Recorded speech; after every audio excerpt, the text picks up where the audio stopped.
Now, the day prior, day before yesterday, I went to a place called Boca Grande Mall. I go to a food court with family. We're there just to get a bite to eat. Our hands are filled with bags of souvenirs, things we bought. And we go up this escalator. I think it's like 3 floors to get to the food court. We finish eating, and we get to the second floor, and we see against the far left, like right against the wall, the farthest you can go, we see a security guard there. Exact moment he's leaning against the wall. The past 2 days we had been shopping there. We always noticed he stood right there at the same exact place. When you go up the escalator, you go up the second one, he's right against the wall. So he has a visual view of everyone in this whole entire small shopping plaza. And then, the exact moment we go in the escalators, he walks towards us. And there's this glass barrier. As I'm going on the escalator, he whistles really loud. I look up, I was like, okay, hi. I go to eat, same thing happens. Now, I get to the airport,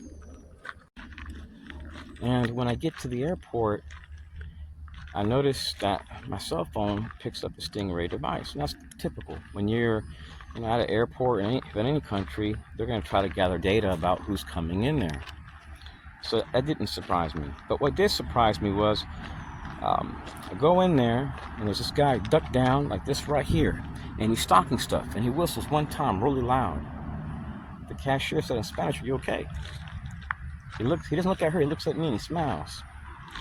It was just real weird. So when I get to Orlando, I have that experience. So what these people do is they take little shots at you. And from what I've seen, they're using people that are like into the LGBT, transgender, defense contractors. Because when I was eating, there was this guy that passed by me.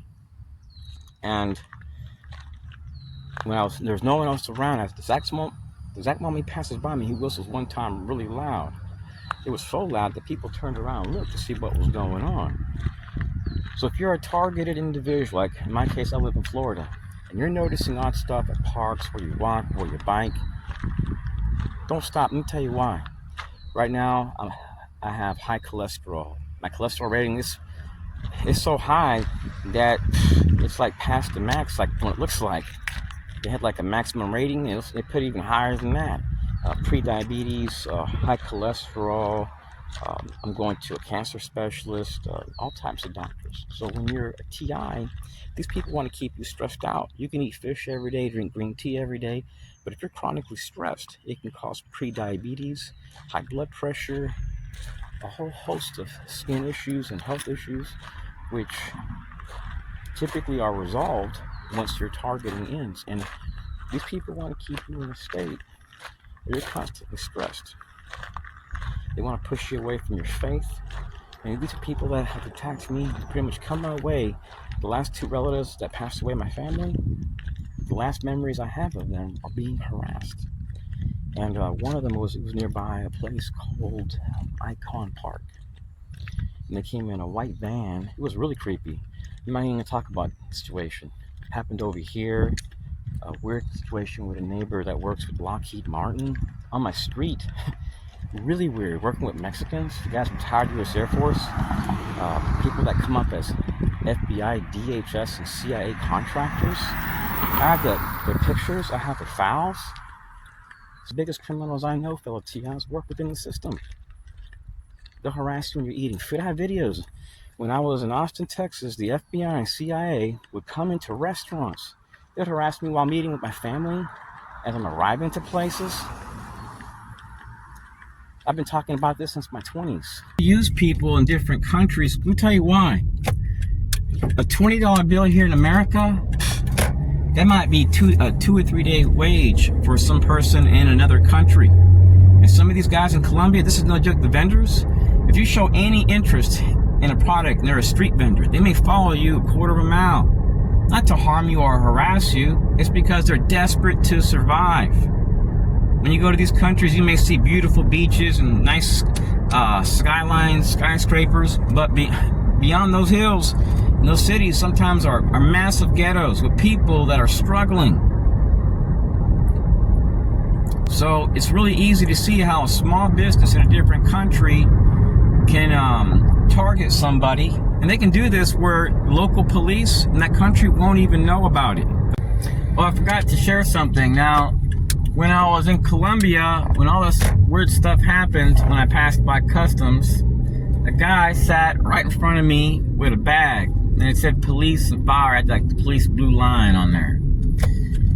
And it made me wonder, so, could this be tied to my targeting? I don't know.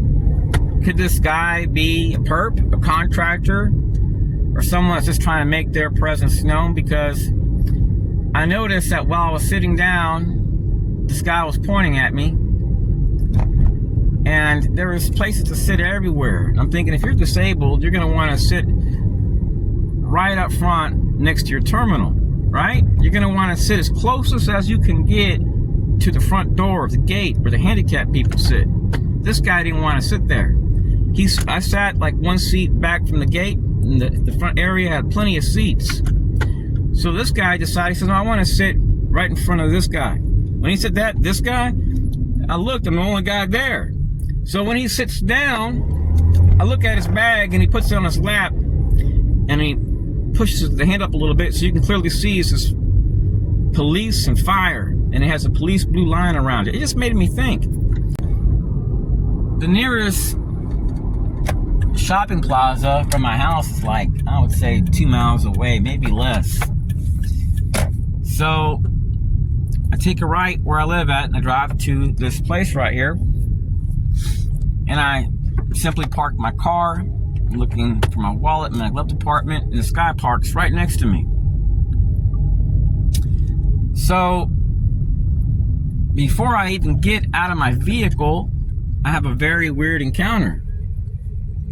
The guy that parked next to me gets out of his car, walks to my side, to the window.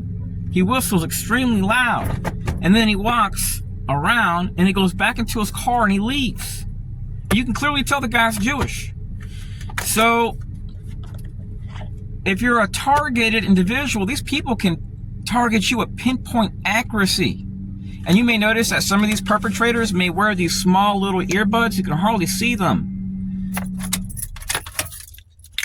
So if you're ever harassed or flagged at a place, it's typically because of Stingray technology.